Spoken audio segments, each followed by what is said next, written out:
Alors on va faire le pendule élastique vertical. On a fait le pendule élastique horizontal, donc on va passer maintenant au vertical. Et on va essayer de trouver, comme on a fait pour l'horizontal, l'équation différentielle du mouvement. Alors ici j'ai un ressort. Ce ressort ici, il est à vide. Ça veut dire qu'il n'est pas étiré, il n'est pas comprimé, donc il n'exerce aucune force. J'accroche à ce ressort une masse, petit m ici, et donc il va s'étirer et je vais obtenir une position d'équilibre. Donc ceci c'est un équilibre.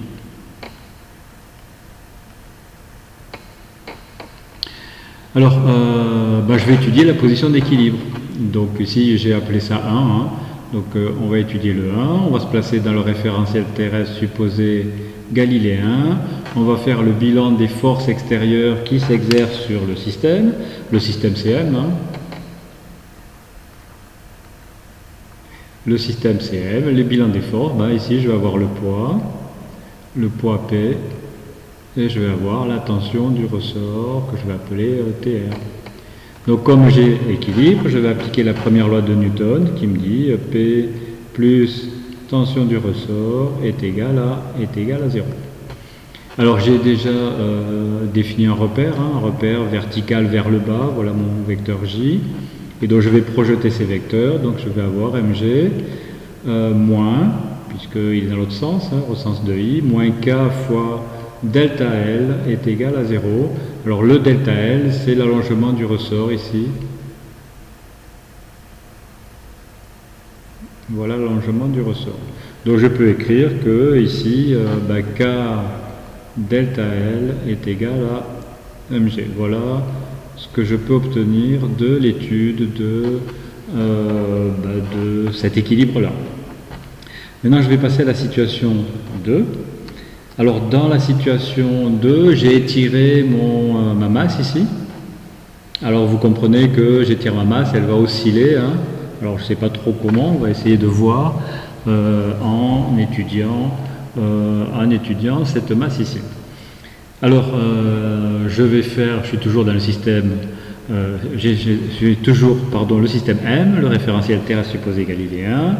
Ici, les forces, ça va être toujours le poids et toujours la tension du ressort. Donc ici, je vais avoir le poids, qui est le même, et la tension du ressort, qui ne sera pas la même. Hein. Elle sera un petit peu plus grande parce que j'ai tiré mon ressort.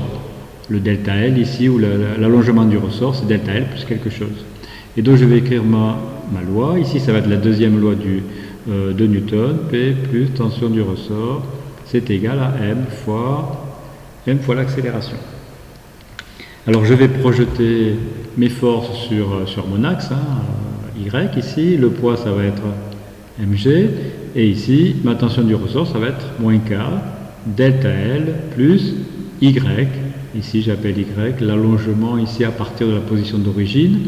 Donc, il était allongé de delta L plus y. Et c'est égal à m. Et l'accélération, ça va être y point. Donc, voilà ce que j'ai. Je vais arranger ça. Donc, je vais avoir mg moins k delta L moins k y est égal à m y point. Et ici, mon mg moins k delta L, c'est égal à 0. Hein. C'est ce que j'ai trouvé avec ma position d'équilibre ici. Donc ici, qu'est-ce qu'il me reste? Il me reste my point est égal à moins ky. Donc je peux écrire que y point plus k sur m y est égal à 0. Donc, bien sûr, des fonctions du temps ici, et fonctions du temps ici. Donc j'obtiens la même équation que celle que l'on a obtenue pour l'oscillateur horizontal. Mais ici, je pars de ma position qui n'est pas la position où le ressort n'agit pas, c'est la position d'équilibre ici quand j'ai placé la masse sur le ressort. Et cet équilibre s'établit ici, et voilà ma position 0. Ça veut dire que mon système ici va osciller autour de cette position 0.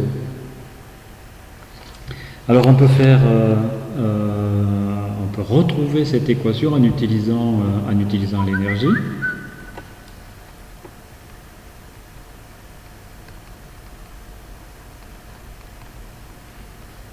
Alors en utilisant l'énergie, vous allez exprimer l'énergie mécanique.